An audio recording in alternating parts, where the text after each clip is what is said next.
बहुत समय पहले की बात है। एक गांव में एक छोटा सा परिवार रहता था। उस परिवार में मनीष और उसकी पत्नी शीला थे। उनके दो मासूम बच्चे भी थे। नाम राहुल और रिंकी था। सब हंसी खुशी साथ साथ रह रहे थे। पर एक दिन अचानक शीला की तबीयत बहुत खराब हो जाती है। बहुत इलाज कराने पर भी शीला ठीक नहीं हो जाती और आखिरकार उसकी मौत हो जाती है।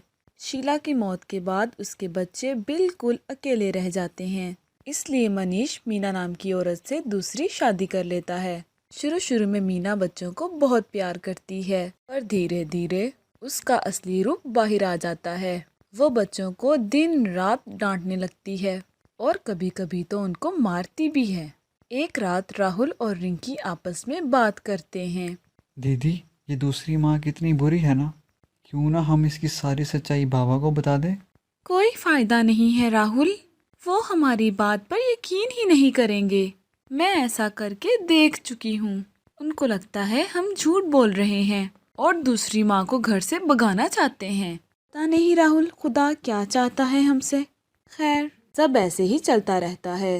राहुल और रिंकी कभी भी अपने बाबा को सच नहीं बता पाते। एक दिन मनीष कुछ काम से शहर चला जाता है। बस फिर तो मीना को बड़ा ही अच्छा मौका मिल जाता है। अब तो मैं इस मौके को हाथ से जाने नहीं दूंगी और इन बच्चों को ठिकाने लगा दूंगी। रात को जब बच्चे सो रहे होते हैं तो मीना उनके पास जाती है और उनको उठाती है। बच्चों, बच्चों, जल्दी उठो। बच्चों, जल्दी उठो। हाँ माँ, क्या हुआ? आप इतनी रात को यहाँ? तुम्हारे बाबा मुसीबत में हैं। हमें अभी के अभी उनको ढूंढने निकलना होगा। क्या क्या हुआ बाबा को? कहाँ है वो? दोनों जल्दी खड़े हो, मैं रास्ते में तुमको सब बताती हूँ। मीना की बात सुनकर दोनों बच्चे जल्दी से खड़े हो जाते हैं और मीना के साथ साथ चल देते हैं। पूरे रास्ते में रिंकी और राहुल अपने बाबा के बारे में पूछते रहते हैं, पर वो कोई जवाब ठीक से नहीं देती। थोड़ी देर बाद मीना उनको एक घने जंगल में ले जाती है। दोनों बच्चे घने जंगल को देखकर बहुत डर जाते हैं। उन्हें कुछ समझ नहीं आ रहा होता आखिर क्या हो रहा है। कुछ देर बाद जब सब जंगल के बीचों बीच पहुंच जाते हैं तो मीना उनको एक पेड़ के नीचे बिठा देती है। दोनों यहीं बैठो, मैं कुछ पानी वगैरह लेकर आती हूँ। माँ, आप हमें यहाँ अकेले छोड़कर मत जाओ। अरे डरने वाली क्या बात है, मैं हूँ ना यहाँ। तुम डरो मत, मैं बस अभी आई। मीना पानी के बहाने वहाँ से निकल जाती है और वापस ही नहीं आती। काफी देर तक बच्चे उसी पेड़ के नीचे बैठकर अपनी माँ का इंतजार करते रहते हैं। वो नहीं आती। दोनों बच्चे बुरी तरह रोने लगते हैं। काफी ठंड भी होती है जिसकी वजह से वो कांपने भी लगते हैं। माँ ने हमें पागल बनाया है। उन्होंने झूठ बोलकर हमें यहाँ जंगल में अकेला छोड़ दिया। सच में दीदी, क्या वो अब वापस नहीं आएंगे क्या? नहीं, अब वो नहीं आएंगी, पर हमें डरना नहीं चाहिए। हमें बाहर निकलने का रास्ता ढूंढना होगा राहुल। राहुल और रिंकी बाहर निकलने का रास्ता ढूंढने लगते हैं, पर बाहर निकलने की जगह वो और अंदर चले जाते हैं। उन्हें कोई रास्ता दिखाई नहीं देता। काफी देर बाद उनको एक रोशनी दिखती है। दोनों बड़े खुश होते हैं कि अब वो बाहर निकल जाएंगे। थोड़ा और आगे चलने पर उन्हें एक बांस का घर दिखाई देता है। देखो राहुल, वहाँ किसी का घर है। वहाँ जरूर कोई ना कोई होगा जो हमें जंगल में बाहर निकालने से मदद कर सकता है। रिंकी और राहुल खुशी से भागते हुए उस बांस के घर के पास पहुँचते हैं। वो दरवाजा खटखटाने ही लगते हैं कि दरवाजा अपने आप खुल जाता है। रिंकी और राहुल बाहर से आवाज देते हैं, पर अंदर से कोई जवाब ही नहीं आता। फिर वो धीरे से अंदर जाते हैं। वहाँ का नज़ारा देखकर तो उनके होश ही उड़ जाते हैं। उस घर के अंदर बाहर से पिंजरे होते हैं जिसमें बच्चे कैद होते हैं। ये बच्चे पिंजरों में क्या कर रहे हैं? तुम दोनों कौन हो और यहाँ क्या कर रहे हो? जल्दी से कहीं छुप जाओ, वरना वो चुड़ैल तुम्हें भी यहाँ कैद कर देगी। ये एक चुड़ैल का घर है। वो बच्चों को पकड़कर यहाँ कैद करती है ताकि जब उसके पास पूरे 21 बच्चे हो जाएं, तो वो उनकी बलि चढ़ाकर दुनिया की ताकतवर चुड़ैल बन सके। अभी वो बच्चों को पकड़ नहीं गई है, बस आने वाली ही होगी। तुम जल्दी से छुप जाओ। अचानक तभी बाहर से किसी के आने की आहट होती है। आ गई, वो आ गई। जल्दी छुप जाओ तुम दोनों। रिंकी और राहुल जल्दी से ड्रम के अंदर छुप जाते हैं। तभी उस बांस के घर का दरवाजा खुलता है और एक चुड़ैल छोटे से बच्चे को पकड़कर अंदर लेकर आती है। जल्दी से मेरे पास, बच्चे पूरे हो जाएंगे और मैं उनकी बलि चढ़ाकर सबसे ताकतवर बन जाऊंगी। हा हा हा। हरिपुर नाम के गांव में एक बहुत ही बड़ी हवेली हुआ करती थी। उस हवेली में एक बहुत ही बूढ़ी दादी और उसका एक पागल पोता महेश रहता था। उस औरत का छोटा पोता मोहन अपनी फैमिली के साथ शहर में रहता था। इतनी बड़ी हवेली में एक शांता नाम की औरत अकेली ही काम करती थी। एक दिन दादी को शांता के चीखने की आवाज आती है। दादी, दादी बचाओ मुझे, बचाओ। ये सुनकर बूढ़ी दादी जल्दी से भागकर सीढ़ियां चढ़ती है। तभी अचानक उसका पैर मुड़ जाता है और वो लुढ़कती हुई सीढ़ियों से नीचे आ गिरती है। बूढ़ी औरत की चीख की आवाज सुनकर शांता वहां भागती हुई आती है।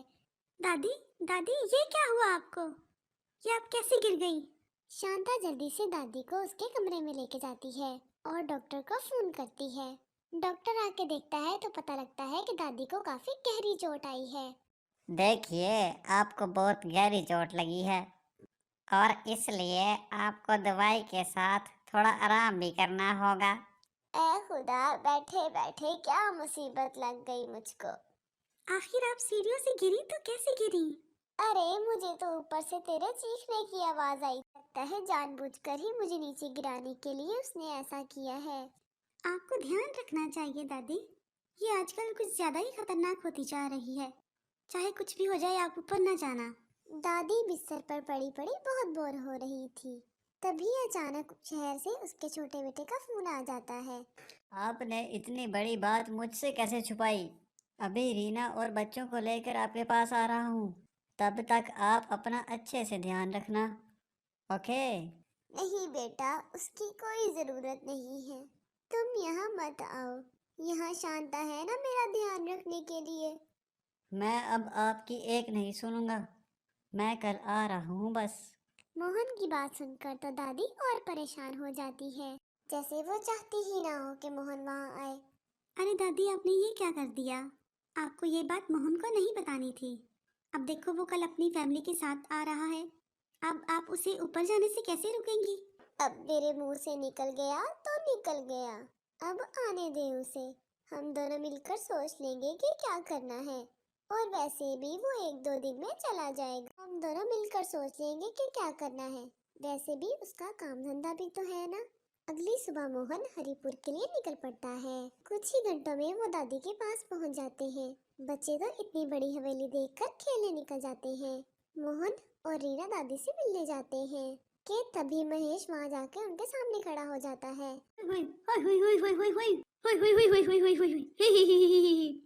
देखो, मेरी शादी है और मेहमान भी आने लगे हैं।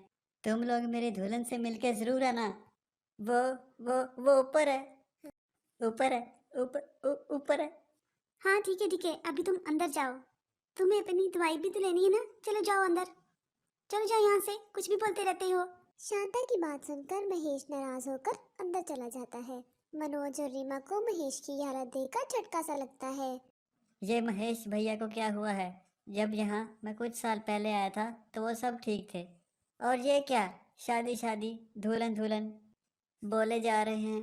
फिर मनोज अंदर जाता है और दादी से मिलता है। उसके बाद वो महेश की हालत के बारे में दादी से पूछता है।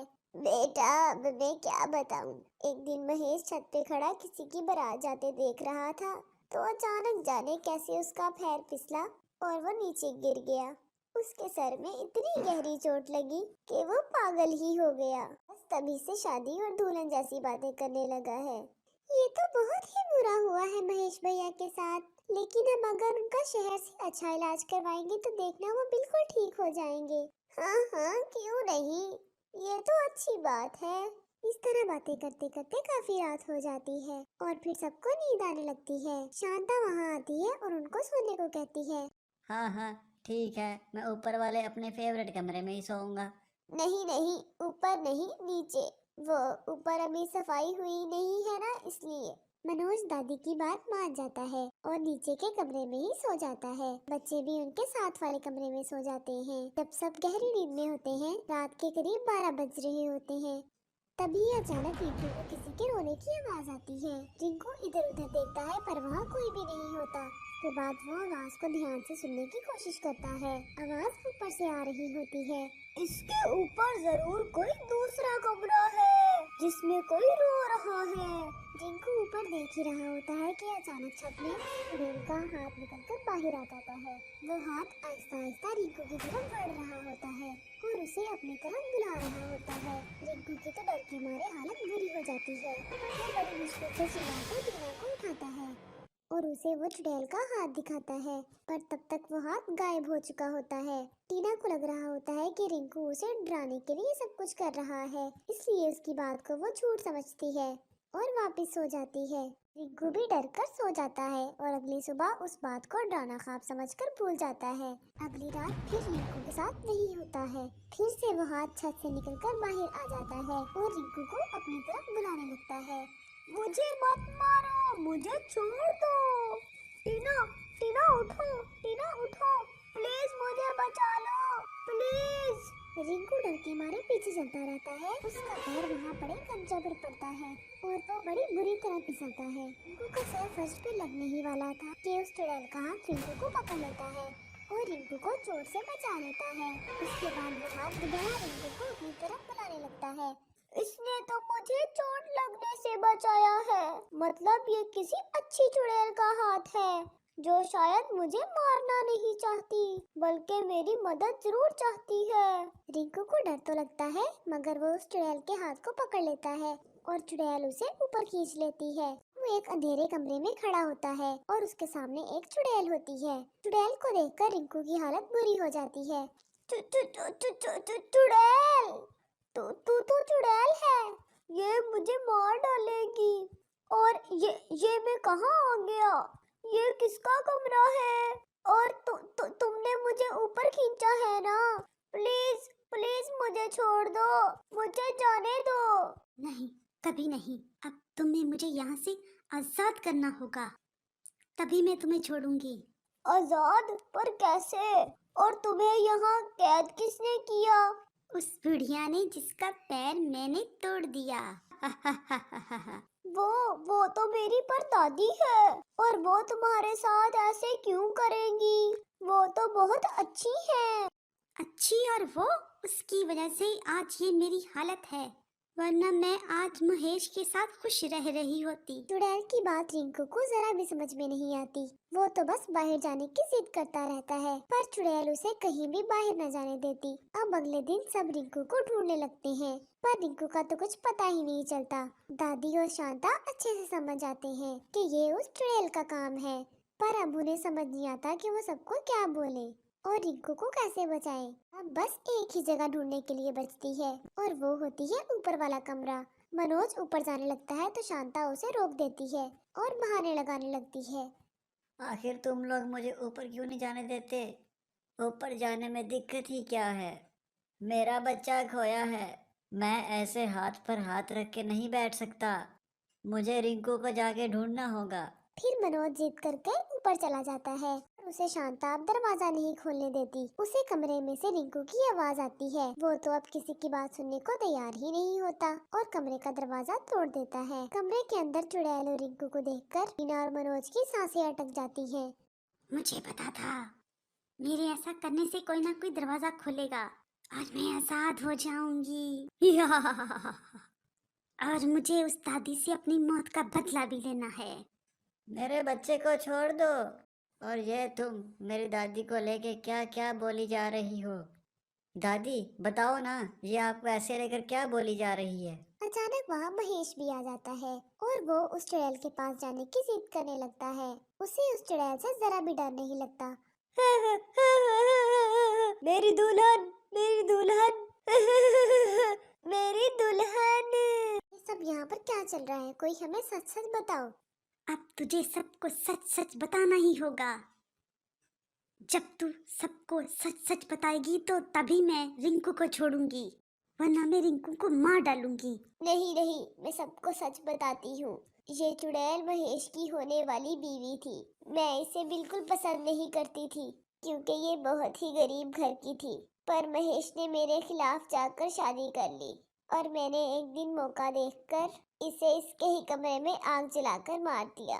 तभी वहाँ महेश आ गया और उसने सब देख लिया। उस दिन से महेश पागल हो गया। आप किसी के साथ ऐसा कैसे कर सकती हैं दादी? सब लोग उस दादी को घर में अकेला छोड़कर चले जाते हैं। चुड़ैल रिंकू को छोड़ देती है। उसका मकसद तो सबके सामने सच लाना होता है, जो वो कर देती है।